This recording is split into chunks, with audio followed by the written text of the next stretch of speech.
Увеличить свои вложения в 7 раз всего за одну неделю – это реально. С помощью новой услуги сайта спортивных прогнозов goldprognoz.ru «Большая семерка».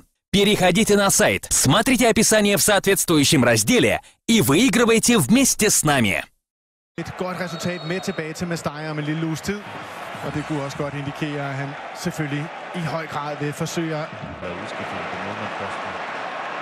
Neymar får fat i den. Der er plads ude i højre siden. Suarez, god første berøring og så afslutning og scoringen. Der er spillet 6 minutter og 18 sekunder.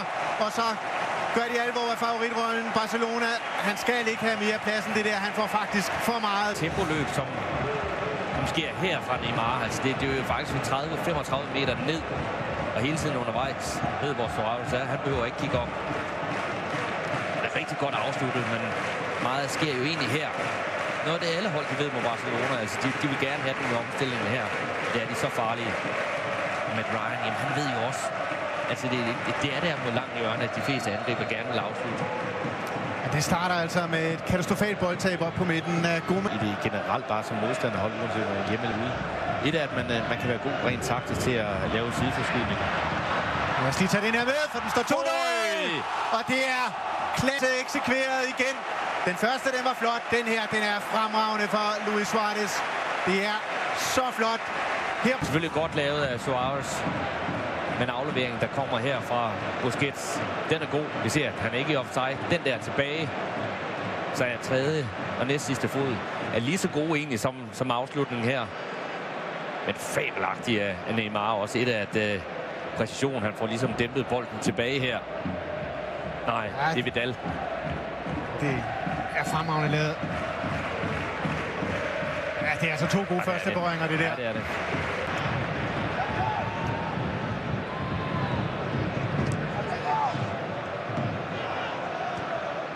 Busquets til Iniesta.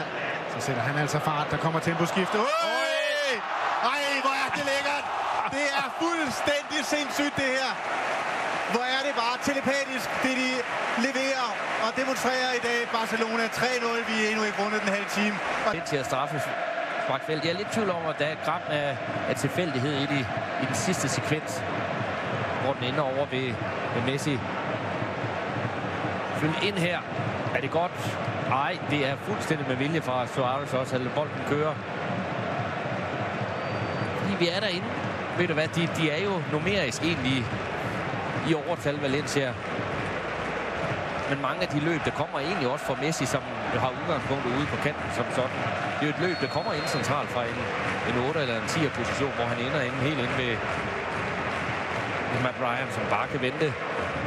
Ja, det der, det ligner altså en skolegårdsscoring. Stille og roligt vipper han den køligt over i sidenettet. Og så er Suarez afsted. Så er der fri bane. Der er 50 meter løb, og Messi byder sig til derinde. Og så ved vi godt, hvad der sker. Nej! Hvordan brænder han den? Han får ikke mange nemmere bolde. Og man kan se det. Det er et af de steder, hvor han har haft størst problemer, simpelthen på grund af sproget, hvor... God aflevering i dybden igen. Hvor er det godt taget ned, det der Messi. Han skal ikke kaste straffe. Jo, han får det. Så er det rødt kort også. Spørgsmålet er, om får de Mustafi. Og det bliver rødt kort. Og det er slemt. Altså nøj for, at det her er slemt for... Og jeg er spændt på at se den. Jeg tror faktisk, at han har en sag. Vi ser, at han er ikke offside, Messi.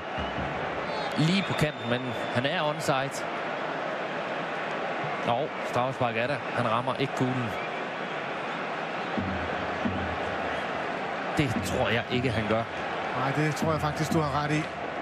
Jo, han gør det faktisk han. Til sidst. Nej, ved du hvad? Der er ikke. Nej. Der er ikke nogen forseelse her. Kommer ind til allersidst, får fat i bolden til sidst. Ja. Nej, det er der ikke. Det er en fejl med et skridt tilløb nærmest. Så er duellen altså i gang. Så med de gamle Western-dage. Der! Oj! Der brænder han. Og så lige en sidste afslutning. Mærkværdig tilløb. Det vil blive diskuteret, det der. Var det afgangse? Ja, men jeg er svært ved at forstå det. Altså, hvad skulle fordelen i at lave? Jamen, det er jo et etfods tilløb. Selvfølgelig sidder den meget yderligere. Det er tæt på, den går ind også, men selvfølgelig diskussionen vil være omkring den arrogance, der er omkring Neymar. Det med, at han måske ikke altid har respekten. Men det her, det er stærkt. Det er stærkt af Suarez Mustafi, som har fået det røde kort, blev fuldstændig sat. Alt blev gjort rigtigt. Messi forsøger at sparke tilbage, derfra hvor bolden egentlig kommer. Usædvanligt faktisk, at han ikke scorer. Men det siger altså lidt om den her første halvleg. Den er slut. Busquets, ja, godt brugt kroppen, og så lægger han den til rette. Og det er ikke slut endnu. Skydeteltet fortsætter, og det er Busquets, der retfærdigvis får lov til at afslutte det her angreb efter. Ja, retfærdigvis kan man sige, fordi at han står for alt det her. Det er ham, der ligesom bliver arkitekten bag angrebet, men det er også en forkert mand, der afslutter til sidst. Ender jo i en position, hvor han meget sjældent er. Og bliver også en svær bold at se, at den hopper. Og være med til at spille semifinalen, mens resten af Real Madrid-spillerne sidder derhjemme og kigger på. Her var Messi sætter fart. Tæt på. Lækkert forarbejde, og det er kun det sidste, der mangler. Han ikke rammer mål i den her position, men hvor er det elegant. Altså det ene mellem to spillere. Og den er så velkendt. Har scoret så mange mål på den her. Har jo undervejs haft mange kantspillere i brug. Haft Baks. Messi! Og så kommer det. Anden scoring i aften, og han fik lige rettet sigtekornet lidt til for et øjeblik siden. Da han ikke lignede sig selv, det gør han til gengæld her. 4-0 til Barcelona. Klask, klask, klask, klask. Fordi det er mellemrum, som stort set ikke er der. Det er førstegangsaflevering. Der er masser af tempo. Det er den der. Det løb i ryggen på hinanden. Og det der, det er den helt klassiske Messi. Bortset fra, det blev i korthjørnet tilbage fra der, hvor han egentlig kommer fra. Men igen er det altså Suarez, der med en lækker lille heldetalje her skaber chancen. Kreatøren til den anden kreatør. Og to Valencia-spillere. Adriano, vi skal ind og få det spilletid her, hvor vi får en afslutning. En scoring! Yep, der kom udbanemålet til Valencia. Nej, den er annulleret. Kaldt for offside. Oj, Cheryshev ellers. For det er godt spillet. Angrebet er godt. Godt overblik fra Fegoli, tror jeg, der Valencia-angreb. Den der. Jeg ser måske lige ud, som om han er akkurat foran dagen. Ja, her ser vi den måske bedre. Er i offside, men Cheryshev, der ligger den ind til Rodrigo, og den er fin nok. Og det har været fejl på fejl. Altså det er jo også et hold, som virkelig mangler selvtillid. Træffer de forkerte beslutninger. Messi vinder den tilbage i feltet og afslutter og scorer. Og det er altså helt eksemplarisk for det, de har gjort i aften. Barcelona, de er vilde mere end Valencia, og de har presset, og de har... Spørgsmålet er, om der går 2 sekunder fra, de mister bolden her til Messi hakker på kast. Okay. Men Ryan, vi kan se den her. Bum, 1-2. Og Ryan skal gøre bedre her. Kommer godt og knaldhårdt herned ved forreste stolpe. Og jo, selvfølgelig må bolden ikke gå ind her, men altså det er det, der sker her, der er helt klassisk, og det er jo fra stjernen Ort Malle, som også deltager i det her genpres, altså ved det her. Altså det blev nærmest en gnist, der skal antændes i det øjeblik, man har mistet i anden halvleg. Hvor vi også retfærdigvis må sige en fejldom.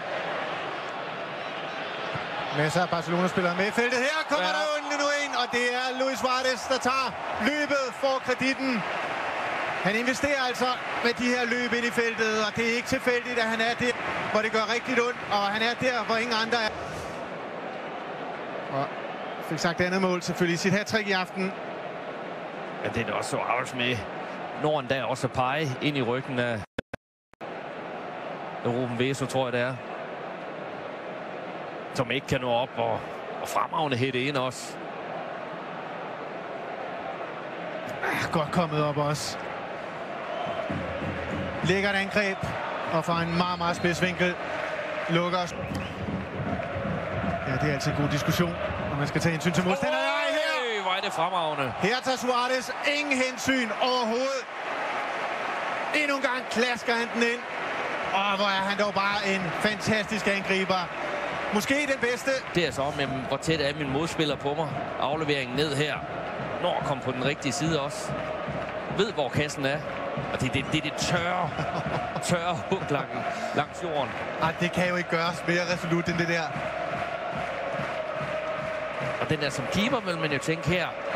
Luis Suarez forsøger at sparke den tilbage, fordi tilbage i målet, altså hvor vinklen som sådan egentlig er størst.